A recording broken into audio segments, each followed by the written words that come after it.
So far we have seen the definition of a limit as well as a colimit.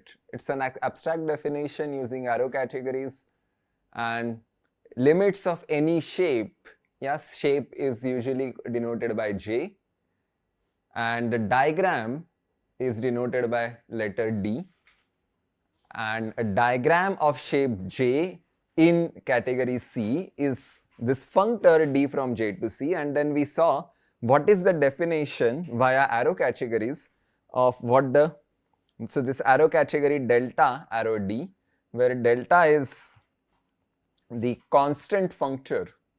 I mean, it's basically the constant diagram functor of a given shape.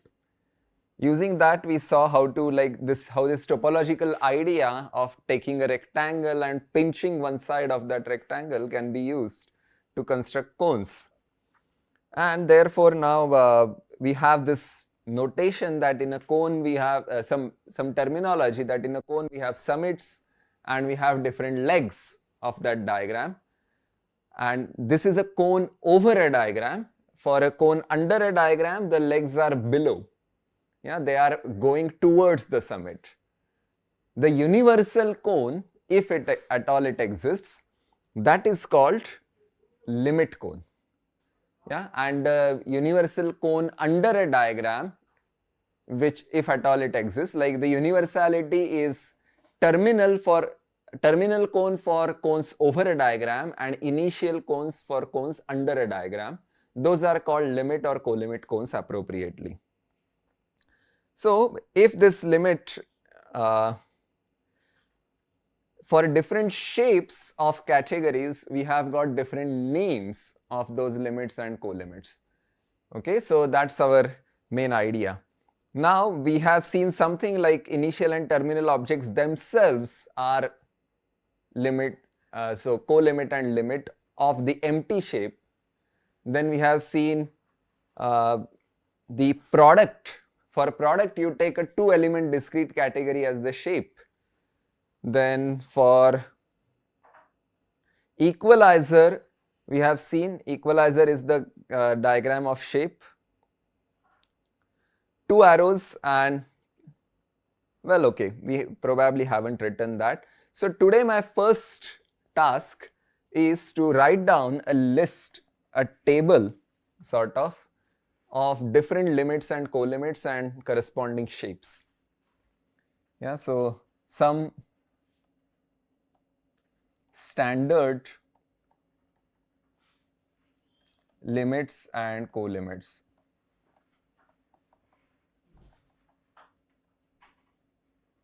So let us talk about some shape categories. So shape category will be written here. Then the corresponding limit will be written here.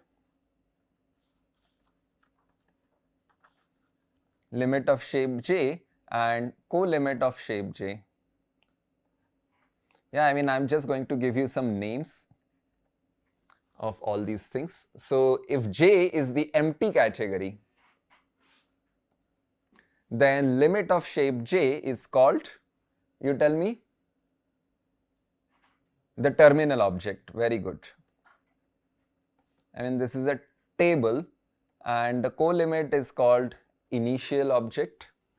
Then when it is a discrete, small and discrete category, then we call it a product, and the corresponding colimit is called a coproduct. So for example, products in the category of groups are Cartesian products of groups with pointwise operations. And what are coproducts? They are the free products. Yeah, usually you denote them by notation star. Yeah, if you have done a course on algebraic topology, then you would know these things better, because in a standard group theory course, these things are not covered anyway. Yeah? So product is usually denoted by this, like if this small discrete category is I in I, then we will say that the product is product of some, let's say, objects AI is denoted by this. Okay. For binary ones, I mean, I'm just going to write down this notation. Like for binary ones, we usually write them like this. Then for arbitrary ones, this is the product notation, yeah, which is not surprising at all.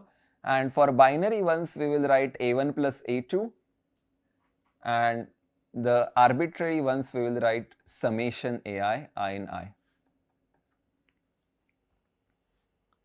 So usually you call it coproduct or sum, even though it may not have anything to do with the sum that you normally think about. Yeah, it's not sum in a group or anything, it's not sum in a ring. It's just you are given a bunch of objects and then you want to construct a new object. So products have some maps from product objects to individual objects. They are called projection maps. Now normally when you think about projection map, then your intuition says that, oh, this is a surjective map. But since there is no surjective, you might want to replace it with an epimorphism, but that's also not necessarily true. Okay, so be warned that the projections are not necessarily epimorphisms, and the co-projections, which we denote by nu i's, they are not necessarily monomorphisms unless the category is well behaved. Okay, so this is the small discrete category. When small discrete category contains only one object, then the object itself is the unary product. Yeah, product of AI where I is in singleton I, yeah, that is just AI itself, nothing more, nothing less. When this I, capital I, happens to be empty, then you get the terminal. So terminal is always the zero array product, and the initial object is the zero array coproduct. So when we say that the category has finite products, then you mean that it has binary products and it has terminal.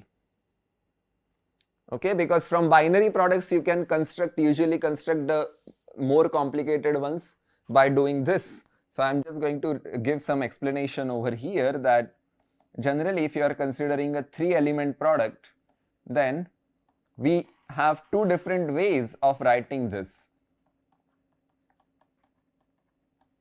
You can take the product of A1 and A2 first and then A3, or like this.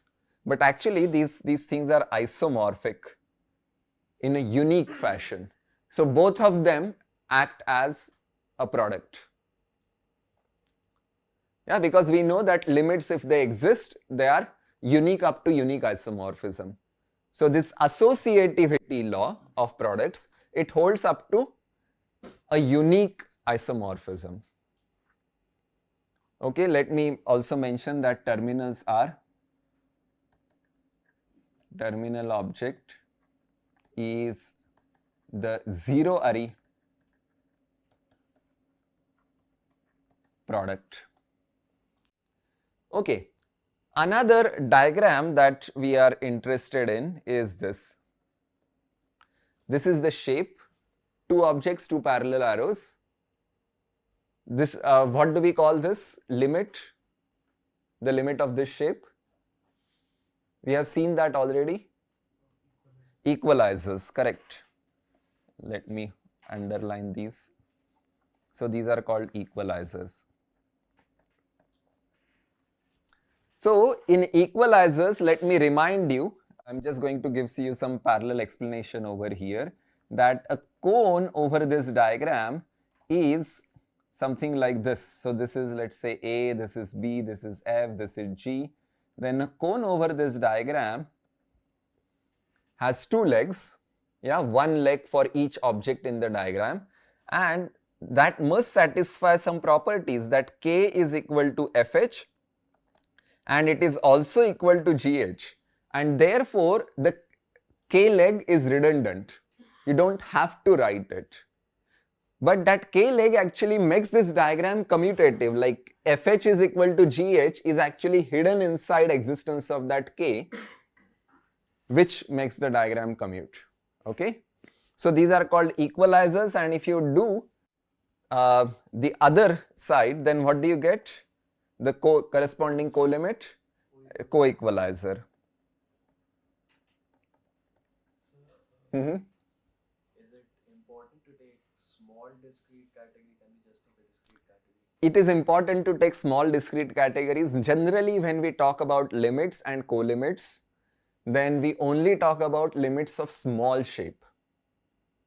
You can talk about limits of large shape as well, but that puts a lot of restrictions on your category. There will be only one result in our course where we'll talk about limits of any shape. Okay. Actually, set theory will play some role in this.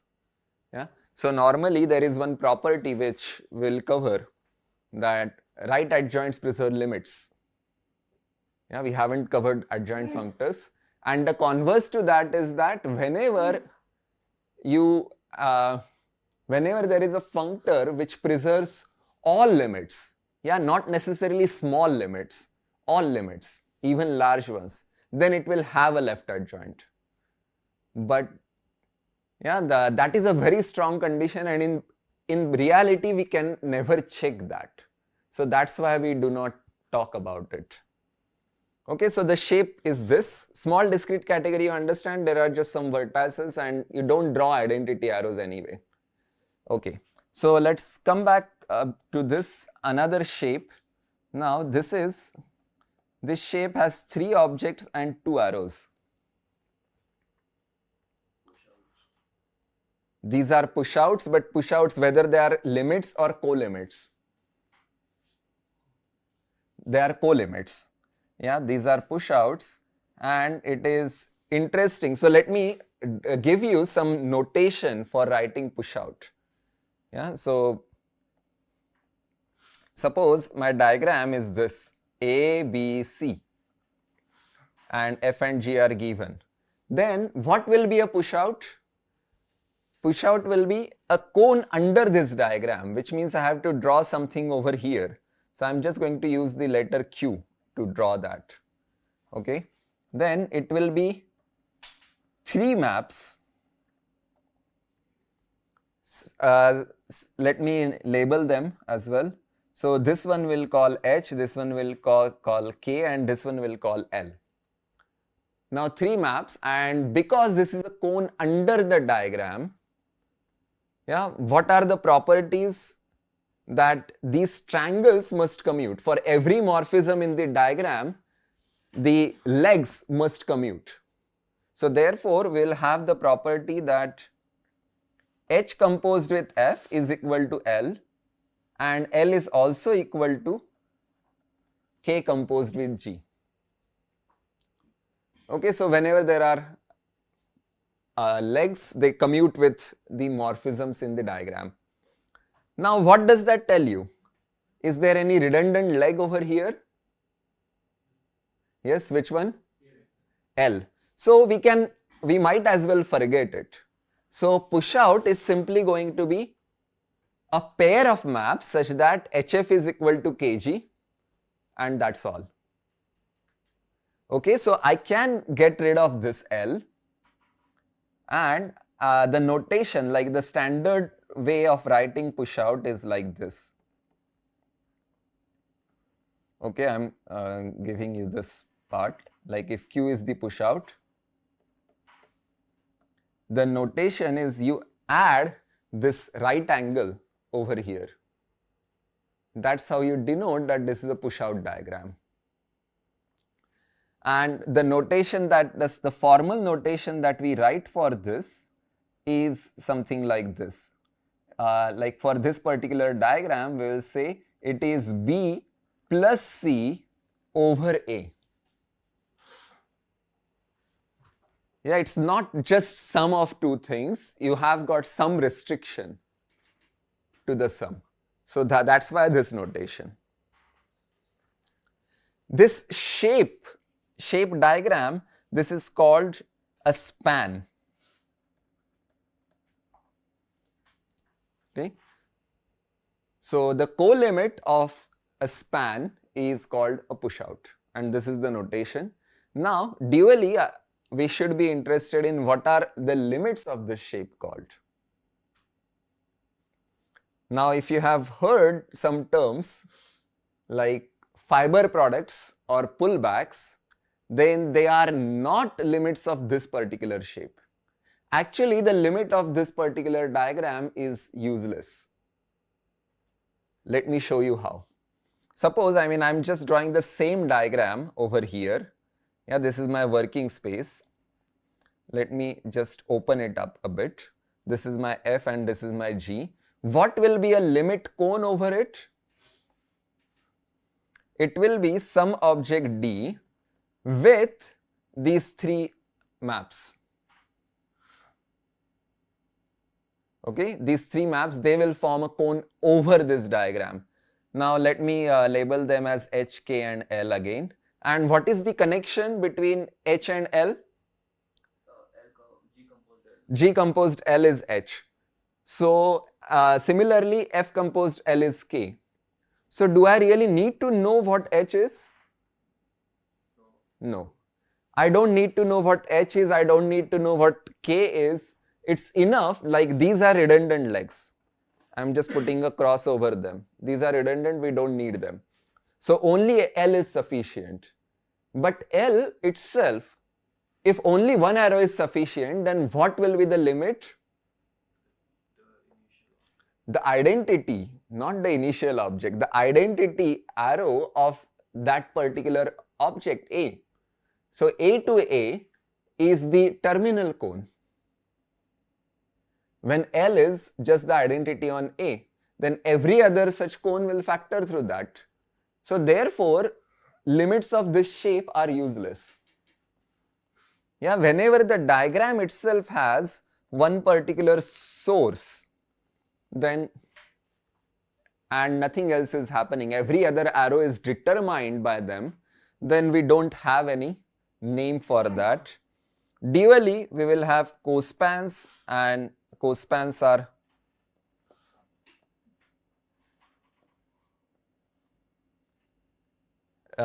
denoted like this. Span, as in you understand, like this is a fan-like notation. Yeah, it's spanning out.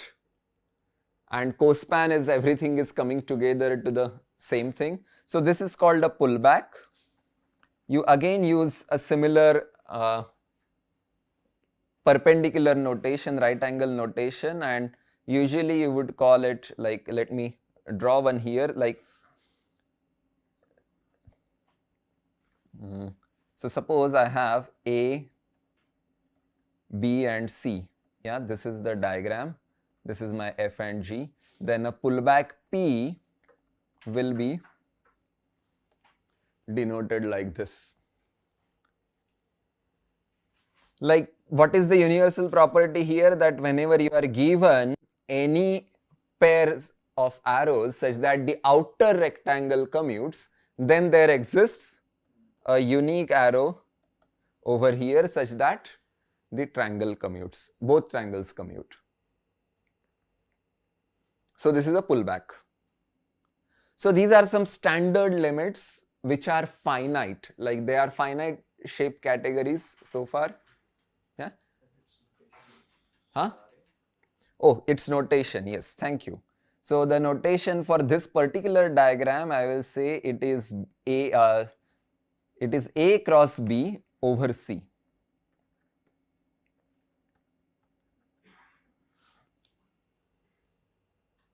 Okay, so there is some restriction. It's not just a product. Yeah, it's a product with some restriction. And this particular viewpoint is going to be useful for us in just 2 minutes. Okay, so another shape that we commonly consider, and you must have seen this in practice, that is natural numbers with respect to less than, less equal. So what are diagrams of this shape? It is a sequence of objects, A0, A1, A2, dot, dot, dot. Yeah, this is a sequence of objects such that from any AI to AJ, where I is less than J, there less equal J, then there is a unique arrow, unique composition possible. Yeah, so this particular shape is also important. Now, if you remember my argument about spans having no interesting limits, the same argument works here. There is no interesting limit because the limit is always going to be the identity arrow on the first object. A0 is our beginning thing. Maybe I should make some more space and draw something over here. Okay, so this is something like this: A0, A1, A2. What is the condition? Like this is A0, this is A1, this is A2, and dot dot dot. What is the condition? That, I mean, it's just a sequence of objects and maps. Yeah. In practice, like you might have seen something like this. So, for example, we are talking about the category of sets. Yeah. Let's say A0 is singleton 0. A1 is 0, 1 and its inclusion map. A2 is 0, 1, 2. Yeah, just our standard natural numbers, and we have inclusion map. Then what will happen eventually if you continue going? It will be omega. Yeah, so it will be omega. The eventual thing that will happen, that is called the colimit. Yeah, this is the colimit actually. So the limit of this shape is not interesting, but the colimit is. So usually we denote it by A infinity. And what will this A infinity satisfy? This is the summit, universal cone under the diagram. So it will have bunch of maps over here. This is F0, this is F1, this is F2, this is, and dot dot dot, such that all these triangles commute. Yeah, so there is a lot of data to take care of. See, when we are talking about, let's say, the standard example, like natural numbers 0, 1, 2, 3, and take their sequence of inclusions, then what is the union of this sequence? This union is called a directed union. And as he pointed out, this union is omega. But we might as well have written rational numbers. All these natural numbers are also contained inside rational numbers, but that's like inclusion in rational numbers, that's just any other cone under the diagram. But the universal way is the directed union, and that is natural numbers. Okay, so for any other D, what we say? For any other D with a choice of maps G0, G1 and so on, there must exist, whenever these all triangles commute, then there must exist a unique map such that it makes the F and G things commute with this particular arrow. So I wanted to ask that in case of rational numbers, probably this sequence has a limit, right? Because in case of rational numbers, this sequence has a limit means what? I mean, that D, that A infinity, that doesn't always exist in the case of like the natural order for rational numbers. I mean, is there an analogous way? Yes, of course. So these are monotone increasing sequence. If you are considering just real numbers, yeah, real numbers, think of them as a poset. Yeah, and less equal relation is your arrow. Then capital A0, capital A1, capital A2, these are simply real numbers. And little a0, little a1, they tell you that this is a monotone increasing sequence. So is there a categorical way of defining completions? Categorical way of defining completions, yes. So how do you complete? That's a good question, yeah, like theoretically. How do you complete rational numbers to get real numbers? You add the missing limits. So category theorists have adopted the same name. A category is said to be complete if it has all small limits. And we can forcibly complete it under any limits that we want. Yeah, we formally add them. But by the way, even though we are talking about limits of monotone increasing sequence of real numbers here, we are actually talking about a colimit. This is a common difference in nomenclature. So please pay attention here. I am going to say that these are called like the correct name for them are directed colimits. Why directed? Because natural numbers have a direction. Something is happening.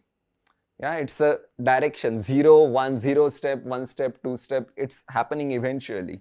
But in practice, the thing that you will see, people call it direct limits.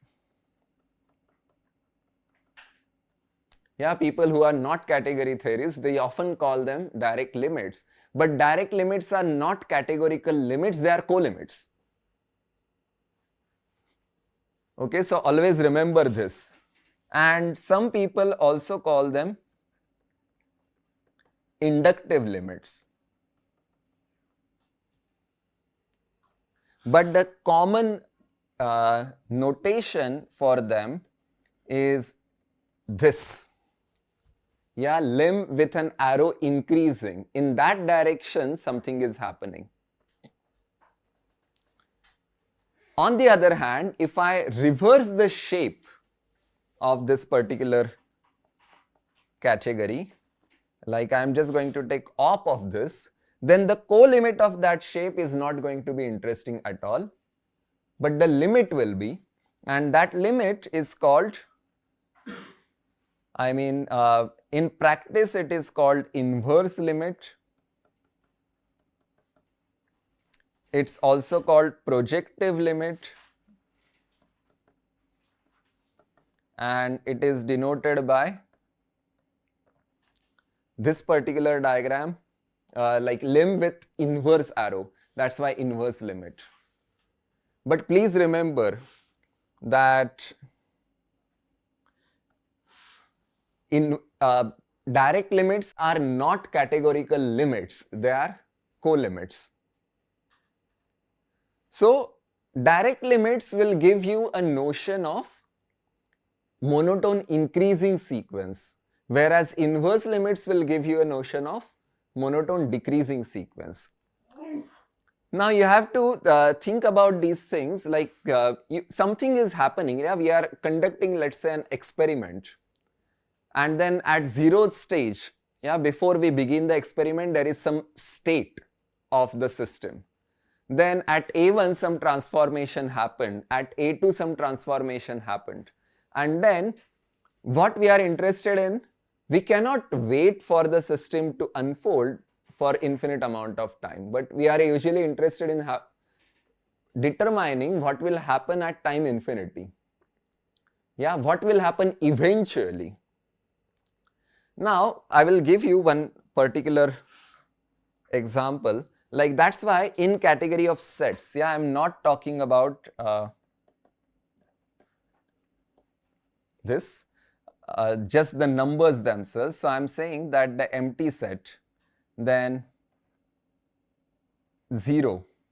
Yeah, maybe okay. I should not use the set theory notation if everybody is not familiar with that. But what is this? Singleton 0, 1, then 0, 1, 2, then 0, 1, 2. And now this is just inclusion, inclusion, inclusion. Now, if these are my A0, A1, A2, then what will be A infinity? We have already established that A infinity will be omega, which is natural numbers. Yeah, let me just call them natural numbers. But something you need to observe here. Give me some natural number. 10, okay. So 10 did not appear in first 10 steps, but eventually it appeared and it continued to exist from that point onwards. So it may happen, yeah, this is a sequence of inclusions, but sometimes it may happen that it continued to exist for some time, then it ceased to exist. Yeah, it stopped to exist after that. Like some morphisms, these morphisms which we are taking, those morphisms might eventually identify two things in the direct limit. So if something persists for a long time, then only, like until eternity, then only those things appear in the direct limit. So direct limits will give you a sense of future, like something will happen in the future and it will continue to exist. Whereas, I mean, that's why this is usually very easy to understand. Yeah, we have a sense of building something new from its fragments. Whereas in practice, thinking about the past is difficult. So a similar explanation about inverse limits is that something that used to exist until some point in the past, and then probably it stopped to exist afterwards. So the same inquiry in the past is what is inverse limit. Now I will give you another sequence, like this is also inclusion over here, but I'll give you another sequence and not tell you what those names are. You need to figure them out for yourself. In group theory, yeah, now in the category of groups, we are talking about these two sequences. The first sequence is, I start with ZP, then ZP is Z mod PZ, okay?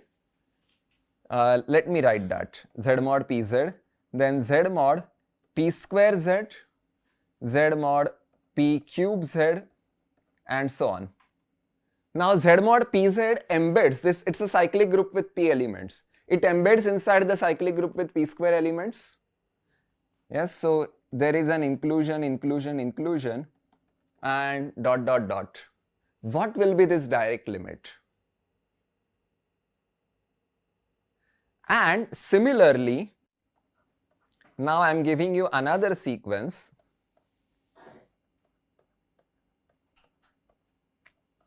where we are taking surjections.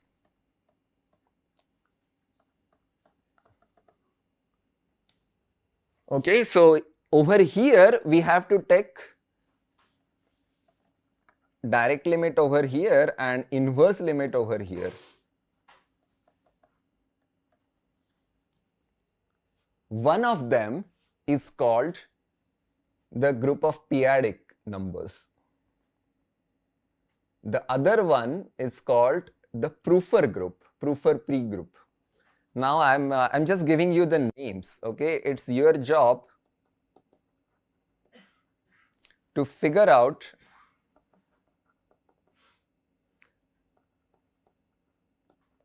which one I'm talking about. Yeah, which one is the direct limit, which one is the inverse limit. Do you understand the map from Z mod P square Z to Z mod PZ? It's simply the remainder map. Whereas the inclusion is like you plot all the roots of unity on circle and then you will just get more points. The earlier, like already existing points will continue to be there. Any pth root of unity is also p square root of unity.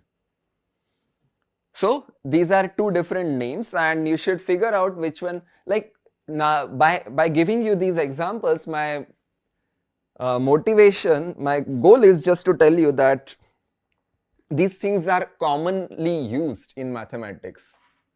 I'm sure you have heard of p-adics somewhere. P-adics are direct limits and proofers are inverse limits. Are you sure? Why? In p-adic we take the union of over n z p to the power n z mod z. That's p-adic. I will ask you to just confirm your answer, okay? I'm not going to disclose the answer, but do you understand? Directed colimits, these are usually easier to understand because they are about the things which happen in future and we are building them. But inverse limits are really notorious. Yeah, it's even difficult to imagine what they could be. I mean, the standard name for them is co-directed limits. I will make these things precise, what is a directed set and co-directed set precise sometime later in the course.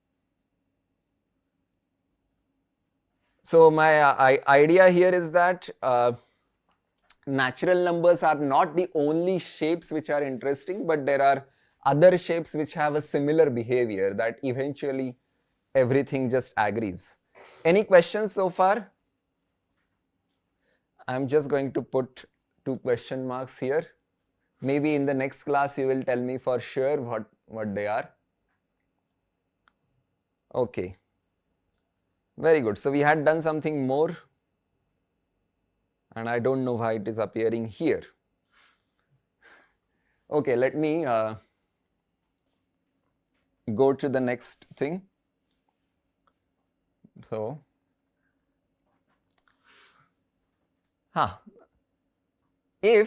I'm just going to talk about some theorems now.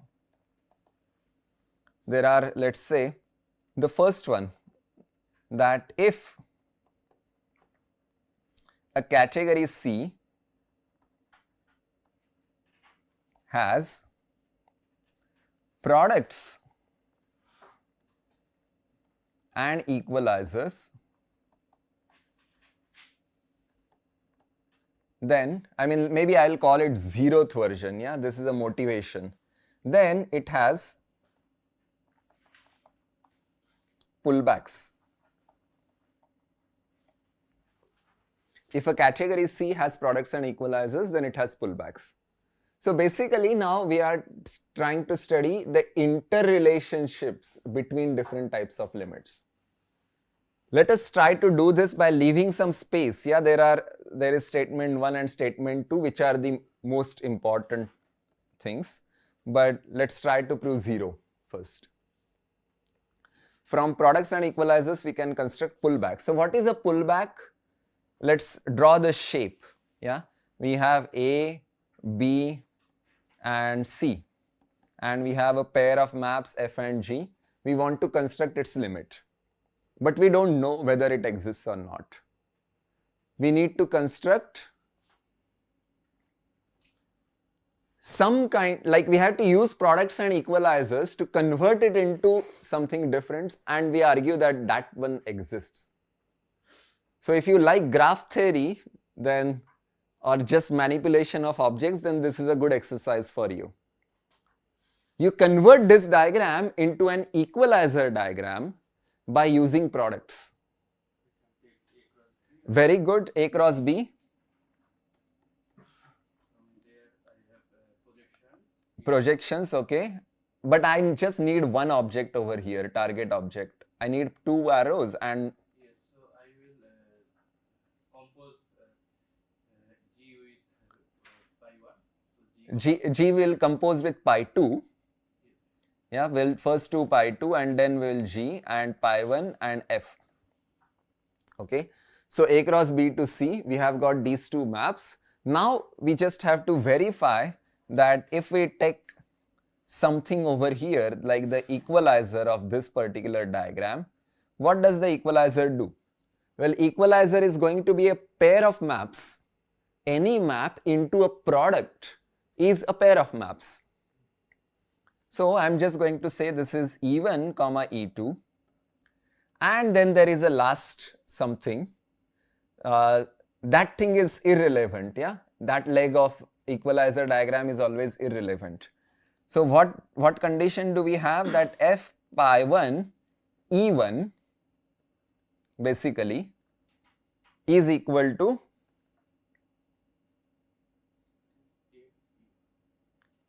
F pi 1, I should write everything. F pi 1 E1 E2 is equal to G pi 2 E1 E2. But what is pi 1 composed with E1 E2? Just E1.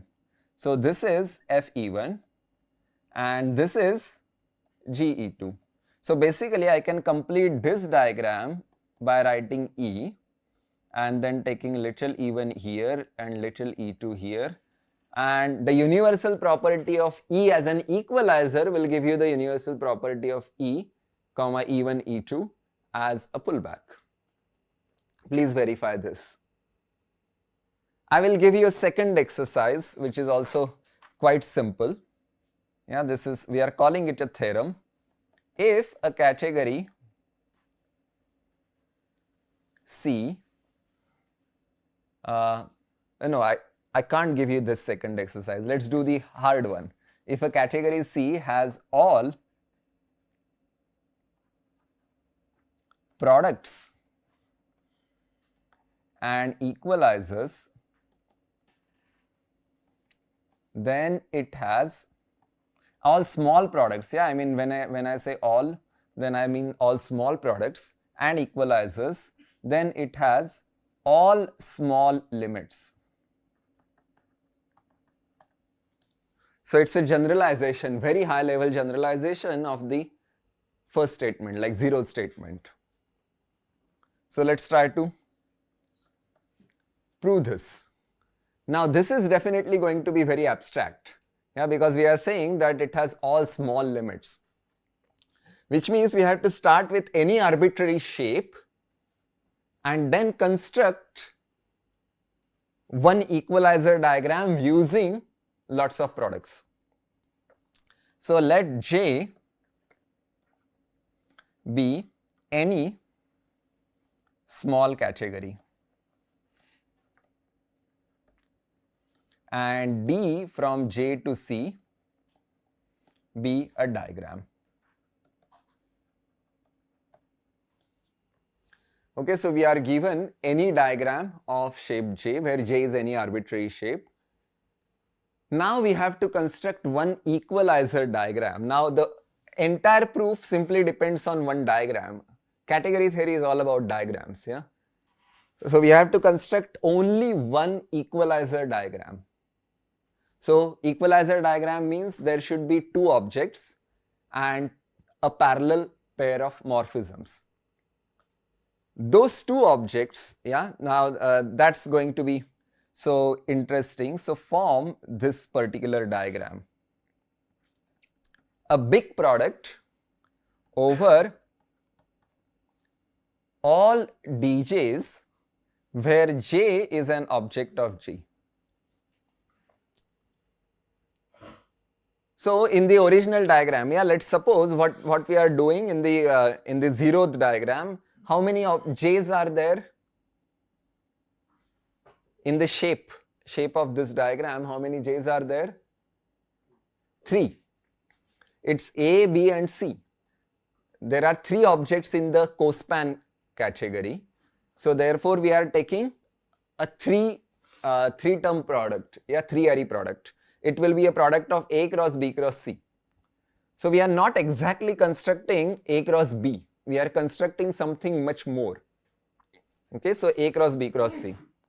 And then another thing that we construct, the other massive product that we construct, that is the product of D of codomain of alpha, where alpha is a morphism of J. So once we took all like product indexed by objects of the shape category, and second time we are taking product indexed by morphisms of the first category. Okay, now we have to write down 2 different maps from this to this. Okay, before we write these maps, what exactly do we mean by writing maps from a product to another product? We are landing inside a product. But landing inside a product means that whenever you take its composition with the corresponding projection map, yeah, like there will be a projection. What will this projection be called? Like onto D of codomain alpha, pi alpha, very good. So we have to describe what happens when I take the projection, the composition with this projection. So let me call these 2 maps F and G, and now I have to describe what happens when I take where, yeah, I mean I'm just going to talk about this. So pi alpha of f. Now what can you do? You are starting with a massive product. And you want to arrive at the codomain of this alpha. So pi alpha of f is defined to be, I mean, you don't do anything, you just say, okay, I'm going to simply project onto codomain of alpha. This is my map. Can we do that? Yeah, codomain of alpha is one particular object of the shape category. So we are declaring that going from here to here is nothing but, well, this map is just, I take the projection onto that particular component.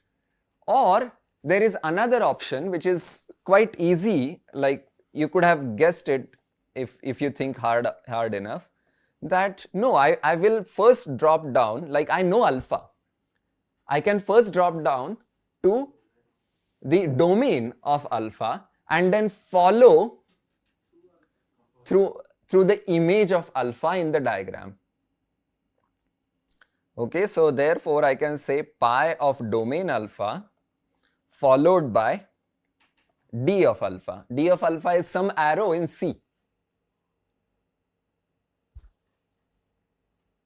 Okay, so we have got two different maps which land me inside the same thing, same object, D of codomain alpha. These are the obvious two choices. Yeah, we can't do anything more. Is everybody convinced or everybody is confused? See, in the original diagram, what we did, how many morphisms are there in the original diagram? Let me use green arrow. How many objects are there? 3. So let me write that down for you. A cross B cross C. And how many morphisms are there? 2 is the wrong answer. There are always identity morphisms which even if you do not see, they are there. So there is, and we have to list all the codomains, the targets of those arrows. So there are 5 arrows.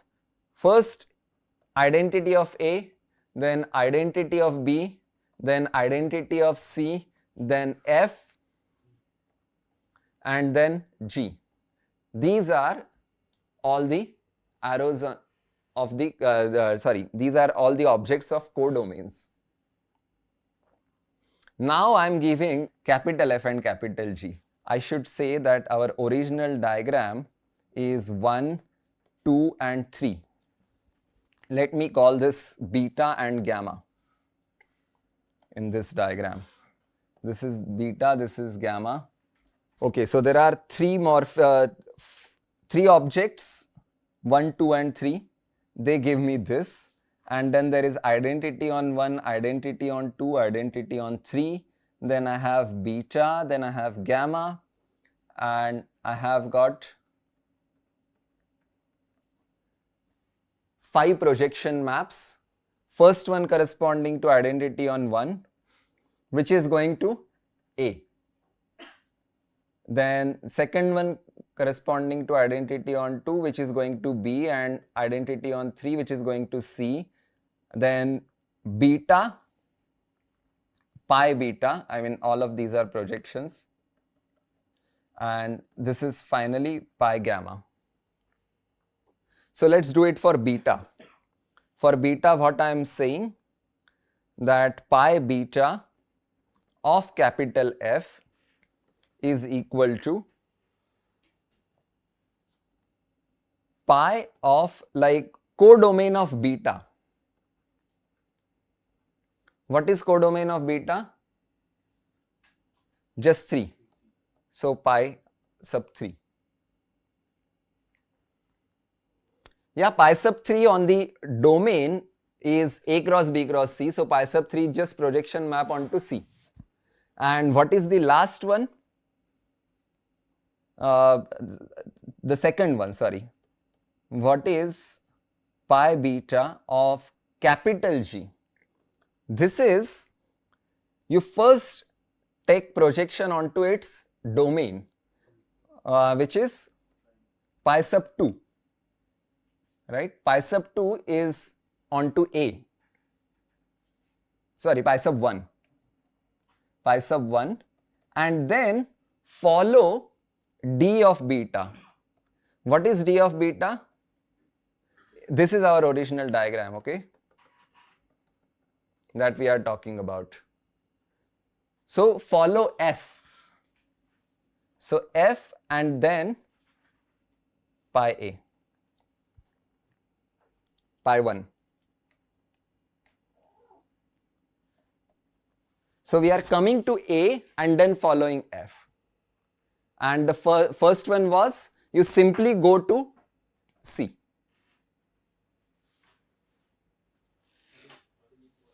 Huh? Small f is coming from this highlighted diagram at the top.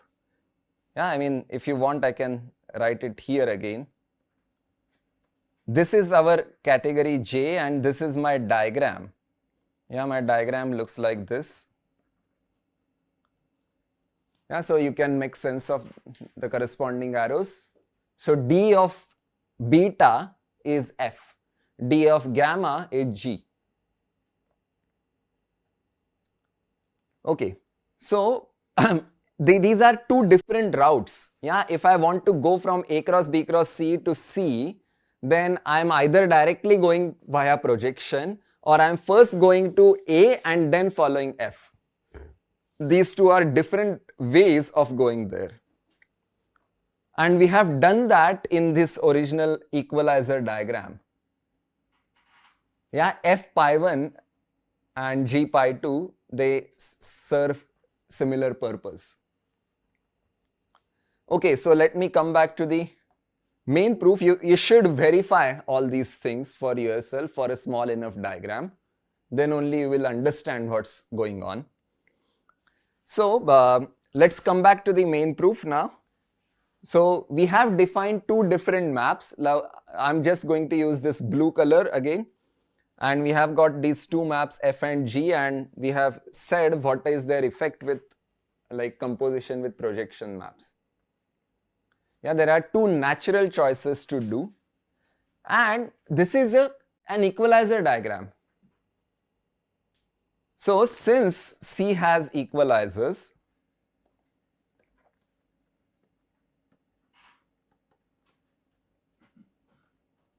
let L to this product of dj, and I am going to call it E, j in objects of j, be the equalizer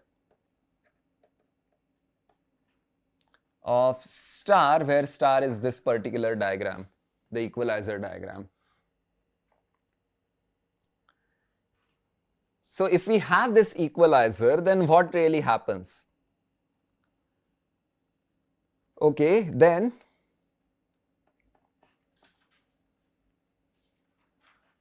first of all, observe this. For any arrow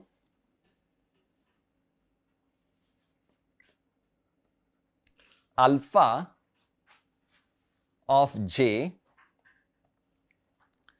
d alpha composed with pi of domain of alpha followed by E.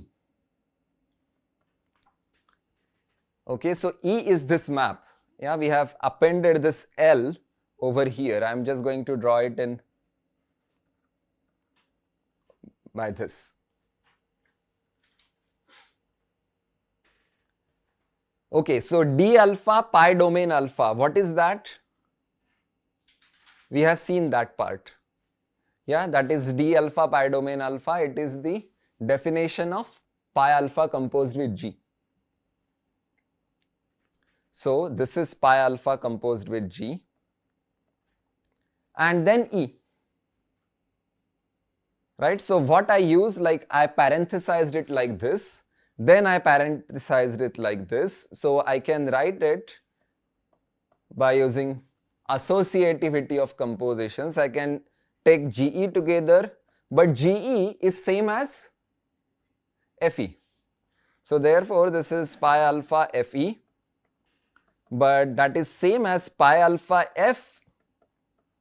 FE, which is pi codomain alpha E. Okay, what did I write exactly in this expression? I showed to you, no matter which path we take, we always reach the same thing. That is what is called that there is a cone over the diagram. Okay, so what did I say? So i.e. pi j e, where j like L comma pi j e, where j is an object of j, form a cone over diagram D. Yeah,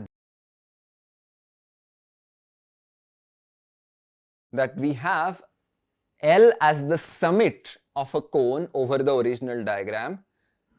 Okay, maybe you are lost. I will go back a bit. What did we start with? We want to show that if it has all small products and equalizers, then it has all small limits.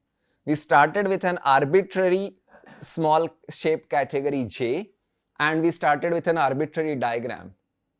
But we were not talking about the limit of that diagram. We constructed these two massive products and we constructed an equalizer diagram and we took the equalizer. So equalizer is the limit of that equalizer diagram only. Now what we are trying to show, that the equalizer diagram gives you enough data to construct a cone over the original diagram. Original diagram is D, and that's precisely what we just argued. What do? It's always pi j, yeah, from the summit, it's always you drop down to an object and you follow a morphism in the diagram that's same as going directly to the codomain of that morphism. That's what we said. D alpha composed with pi domain alpha composed with E is pi codomain alpha composed with E. So it forms a cone over this diagram. Now what else is remaining to show? It's a cone, but we have to show it's a limit cone or a terminal cone. So let theta, I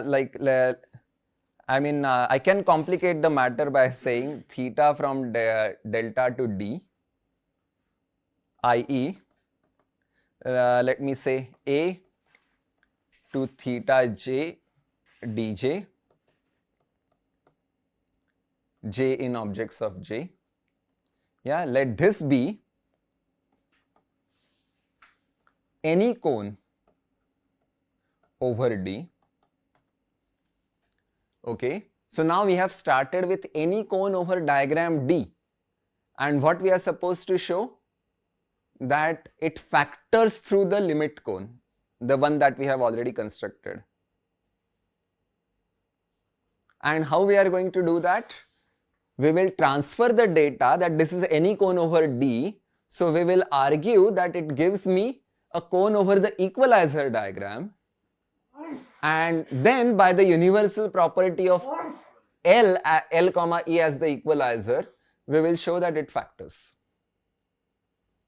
So that's our method. Okay, let this be any cone over D. Then, okay, this is over any, over the diagram D. Then there is unique theta bar from A to this massive product. Yeah, what is the product of this one? You remember this is the source of the equalizer diagram. Yeah, because you have all individual compositions with projections. So that data is combined into a single map. This is just the data of products yet. Yeah, we have maps onto each dj. We collect them in the form of a single map. Yeah, this is what we write by a tuple. Yeah, when we say there is a map to A cross B, then it is F comma G. That's what we write. Yeah, so this is a tuple map. Theta bar is the tuple map. And what property does it satisfy? It's the projection map. It's the product map to a product. So pi j of theta bar will be equal to theta j. Yeah, for all j in objects of j.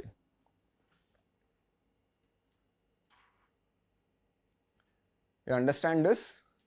Okay, good. So now we have at least obtained one map. Now we have to show that this theta bar behaves nicely with respect to these f and g. So f theta bar is equal to g theta bar, we have to argue. Then we will get what we need.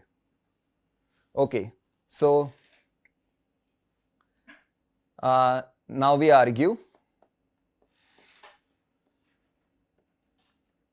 f theta bar is equal to g theta bar. How do we show something like this? F theta bar and g theta bar, they are both maps onto this huge product. But we cannot show it directly. We always have to compose it with projection maps. Then only we can show. Yeah. So for any arrow alpha of j, okay, what is pi alpha f theta bar? Well, pi alpha f we already know, that is pi codomain alpha followed by theta bar, but we have already seen pi sub j composed with theta bar is theta sub j. So therefore this is theta sub codomain alpha, but theta itself is a natural transformation. So this will turn out to be d alpha composed with theta domain alpha. But what is theta domain alpha? Again unravel that. Theta domain alpha is pi domain alpha theta bar, which is precisely pi alpha g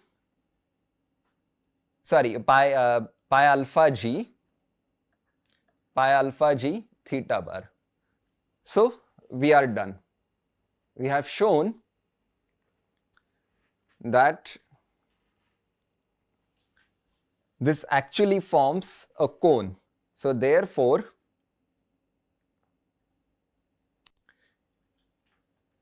yeah, theta bar factors uniquely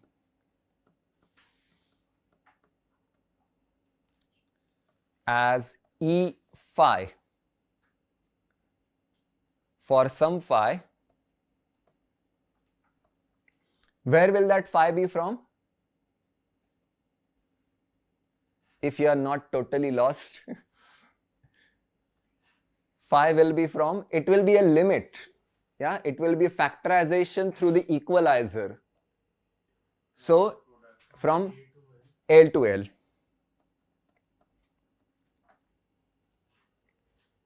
Okay, so theta bar factors uniquely as E phi for some phi from A to L. Okay, and therefore I have got A, I have got L, this map is phi, then there is some object dj in the diagram, and from A to dj I have taken a theta j, and from L to dj I have the map pi j e. So I have to show to you that pi j e, if this triangle commutes, then I am done for any j. So pi j e phi is what? E phi is theta bar. So pi j of theta bar, but pi j of theta bar is actually theta j for all j. Okay, so this is the end of this long proof. Actually, I mean, it feels like it's a long proof and it's complicated, but it's not. What it's trying to tell you that in practice, it is sufficient to know whether your category has all products and equalizers, then you can conclude that it has got all small limits. Every limit, every arbitrary shape, because shapes can be really weird. Yeah, so I gave you some standard shapes and their names. In practice, people only know those shapes and only those particular limits and colimits. People don't know about all general limits and colimits. But you don't need to if you know the basic ones. The basic ones I have already written down. Products and equalizers will give you all. Yeah, that's what it says, and it's pretty straightforward combinatorial proof. What are the steps? You know that products and equalizers exist, so from any given diagram you construct two massive products and an equalizer diagram. You know the equalizer exists, so take that equalizer and then show that that equalizer will give you a cone over the original diagram, which happens to be a limit cone. You have to verify that it is a limit cone. So, but notation is heavy. Yeah. So, idea is quite simple. Now let us finish one more part of this proof. There is a third part, which is much simpler. Yeah. Now that we have done this. Oh, by the way, yes, there is one more thing. If I replace all small by finite coproducts, then I can get, like, the same proof will show that all finite products and equalizers will give me all finite limits. What is the meaning of finite limit? The shape category is finite. Okay. So now the last, yes? For every cardinal. Every cardinal. Like every infinite cardinal. Yes, yes, yeah. You can do it for any cardinal number. So now the last one is quite simple. That's if a category C has a terminal object and pullbacks, then it has all finite limits.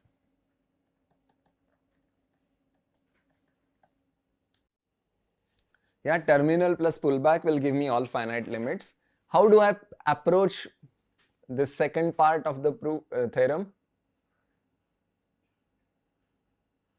We use the result that we just proved. We will try to show that it will have all finite products and equalizers. Okay, what is the meaning of all finite products? Zero-ary product is terminal. Yes, terminal. So terminal is already given. So we only have to show binary products. Yeah, one-ary products are useless. It's just the same object. So binary products and equalizers. Okay. Now this is again like, it's very intuitive. So the pullback of this particular diagram, I am given A and B. I know that the terminal exists. The terminal is usually denoted by 1. Yeah, that's our standard notation. And there are unique maps to terminal. Yeah, there is nothing different happening. That's the proper defining property of this. Is the product.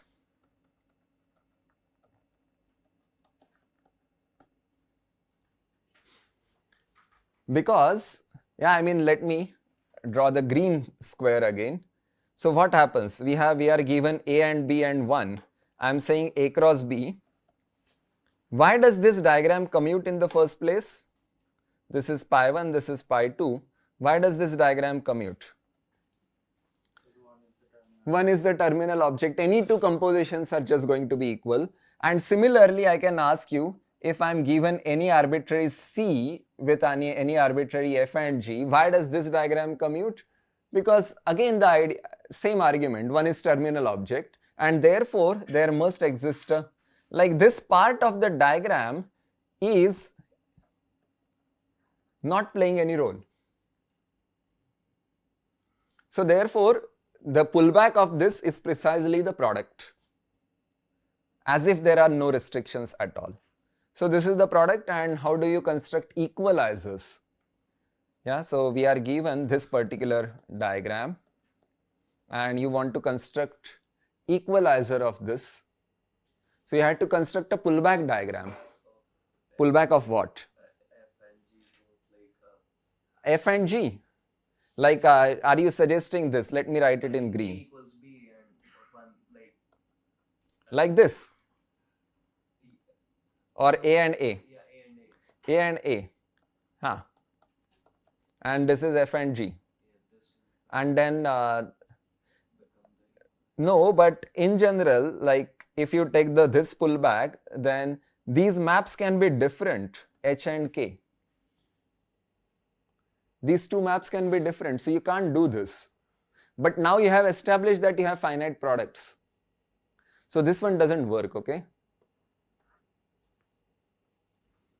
But you can do something different, something smarter. We take product of A and B. And then what do we do? Maybe there are two solutions, if I remember correctly. Let me show you one.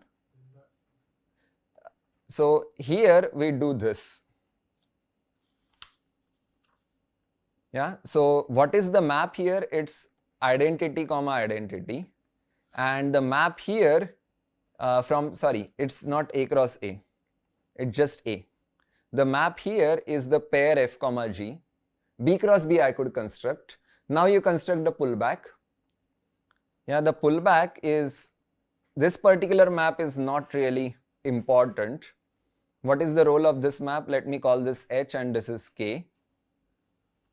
So 1B comma K is composed with that, like 1B composed with K is K comma K. Yeah, and this is what? Same as FH comma GH. So that's all you need. Yeah. So it actually satisfies, like FH is equal to GH. That's what this diagram tells you. And if you use the universal property of the pullback, then you will get the universal property of the equalizer. You have some other way? There is another way, definitely, but maybe I will leave it as an exercise. Okay, so this part is simple, like, and use 1. Yeah? 1 above. And this will complete the proof of this theorem. So which limit shapes are important? Only a certain limit shapes are important. Even though the proof can look complicated, its utility is very high. You don't have to rely on know all limits. Any questions? Then let's stop here.